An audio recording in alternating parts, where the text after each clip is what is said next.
Kotoran sapi adalah limbah hasil pencernaan sapi dan hewan dari subfamili Bovinae lainnya.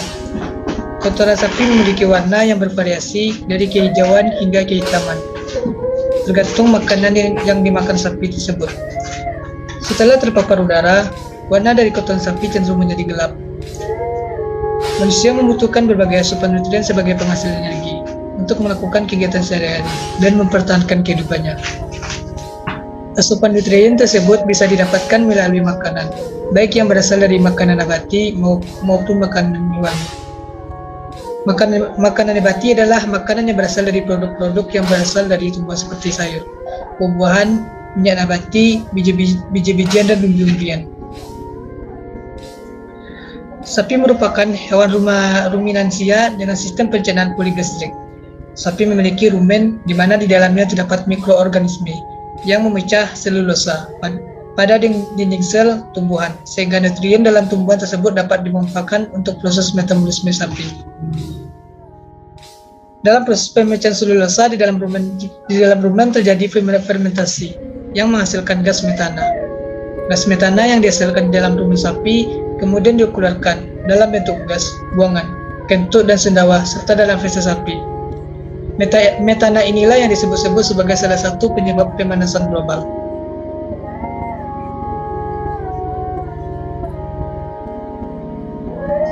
Gas metana sendiri adalah gas yang dampaknya terhadap pemanasan global lebih besar dibandingkan gas karbon dioksida. Human Society International 2014 menyatakan bahwa dalam jangka waktu 20 tahun, metana memiliki angka GWP, Global Warming Potential, setidaknya 25 kali lipat dibandingkan karbon dioksida. Artinya, gas metana yang dihasilkan oleh kegiatan hasil peternakan memiliki dampak yang lebih signifikan dibandingkan gas karbon dioksida yang dihasilkan dari proses pembakaran bahan bakar fosil. Sektor peternakan sendiri berkontribusi sebanyak 35% sampai 40% dari total keseluruhan gas metana secara global. Diperkirakan setiap tahun ada 86 juta ton metana yang dilepaskan ke atmosfer sebagai hasil dari pencernaan hewan ternak. Gas metana ini tidak hanya dihasilkan oleh peternakan sapi, namun juga dihasilkan oleh peternakan kambing dan domba, yang juga merupakan hewan poligastrik yang memiliki rumen dan mengalami fermentasi di dalam rumennya dan menghasilkan gas metana. Dampak-dampak yang disebabkan oleh adanya industri peternakan tidak sepenuhnya dihindari. Yang bisa dilakukan untuk saat ini adalah meminimalisir adanya dampak-dampak merugikan tersebut. Secara garis besar, masalah pada sektor peternakan dan lingkungan dapat dibagi menjadi 4, yaitu adanya metana sebagai hasil pencernaan secara biologis pada rumen ternak poligastrik, emisi gas karbon dioksida pada proses distribusi pakan dan komoditas hasil peternakan, deforestasi akibat pembukaan lahan untuk ditanam komoditas bahan baku pakan peternak, dan emisi gas rumah kaca oleh pabrik pupuk. Gas metana yang dihasilkan oleh ternak sebenarnya dapat diminimalisir dampak negatifnya dengan cara pemanfaatan feses ternak menjadi biogas. Instalasi pembuatan biogas memiliki desain yang sederhana dan mudah untuk dibuat. Cara ini efektif untuk mengurangi gas metana yang terdapat pada feses ternak. Selain itu, pemanfaatan feses sebagai biogas juga merupakan salah satu bentuk dari pemanfaatan energi alternatif yang bersifat renewable. Tujuan dari industri peternakan sendiri adalah bagaimana caranya menghasilkan produk peternakan dengan waktu secepat mungkin supaya terjadi efisiensi. Untuk itu, sudah banyak sekali penelitian tentang formulasi pakan dalam rangka meningkatkan produktivitas ternak. Pemberian pakan yang menghasilkan lebih sedikit gas metana menjadi sebuah dilema sendiri, karena pakan merupakan inti dari industri peternakan di mana 70% biaya produksi terletak pendapatan, sehingga kenaikan biaya untuk pembuatan pakan dengan emisi metana rendah akan menyebabkan peningkatan biaya produksi yang cukup signifikan. Emisi gas karbon dioksida karena kegiatan distribusi ternak atau komoditas hasil ternak dapat diminimalisir dengan cara pembagian kota wilayah ekspor atau impor. ternak dan komoditas hasil ternak, sehingga negara eksportir hanya dapat mengekspor komoditasnya di negara yang letak tidak terlalu berjauhan.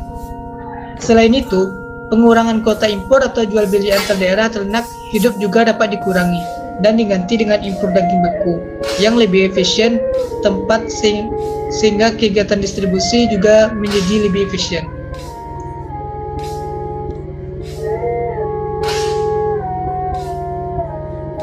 Oke, mungkin hanya itu hasil dari presentasi yang kami sampaikan.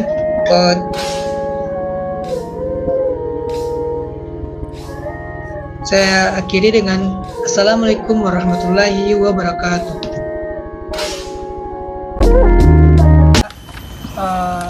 Kami izin meminta waktunya sebentar, Pak, dalam untuk mewawancari Bapak dalam pemenuhan tugas kami. Yang pertama, Pak, yaitu kapan waktu berdirinya pasar ternak ini, Pak? Kalau lebih dan kurang kira-kira tahun 2002 dari awal mulai masuk ke waktu pertamanya. Jadi untuk pembangunan di sini sudah langsung dari tahun 2020 Ya, pembangunannya langsung dari 2002 itu langsung seterusnya berlanjut dari dana pusat, dari dana kabupaten atau dana pendamping. Baik, Pak. Untuk kedua, Pak, apakah pasarnya dibuka setiap hari atau ada agenda-agenda tertentu, Pak? Kalau pasarnya dibuka satu hari dalam 1 minggu, harinya tetap hari Rabu. Hari Rabu. 1 kali 1 minggu. Baik, Pak. Untuk hewan-hewan yang terdapat di pasar ternak ini, Pak, apa saja jenisnya, Pak, hewan-hewannya, Pak? Seperti kerbau, sapi, kambing, ada monyet di sana dijual orang. Terus bagaimana kalau untuk perawatan untuk hewan-hewan di sekitar pasar ternak ini, Pak?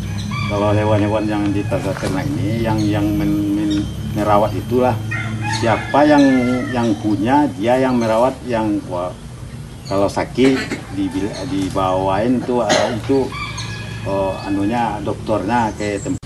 Baik, Pak, pertanyaan berikutnya, bagaimana cara Bapak mengolah kotoran hewan di sini? Atau dibuang langsung atau dijadikan apa gitu, Pak? Kalau biasanya kotoran ini dibuang, kalau enggak dibakar, dikasih buat pupuk seperti dikasih sama buat pupuk mati, kalau enggak pupuk seperti yang tanaman yang lain, itu aja. Kalau dijual nggak, Pak? Enggak ada dijual. Cuma buat masyarakat sekitar? Iya, kalau ada yang mau ngambil dibawa tuh dibuang ke sawah, kalau enggak ke seperti itu batang pohon-pohon yang lain yang membutuhkan pupuk kan. Oke, Pak, pertanyaan selanjutnya tuh apakah kotoran yang dihasilkan itu mempengaruhi sumber air gitu, Pak, yang ada di sini gitu? Kalau yang di sini, yang lokasi di sini nggak ada yang itu yang pengaruhi sumber air. Berarti aman ya, Pak, sumber airnya, Pak? Ya, aman. Nggak baun atau gitu, Pak? Ya baun lah, tapi kan nggak itu seperti itu kan, dia kan adanya satu kali seminggu kan.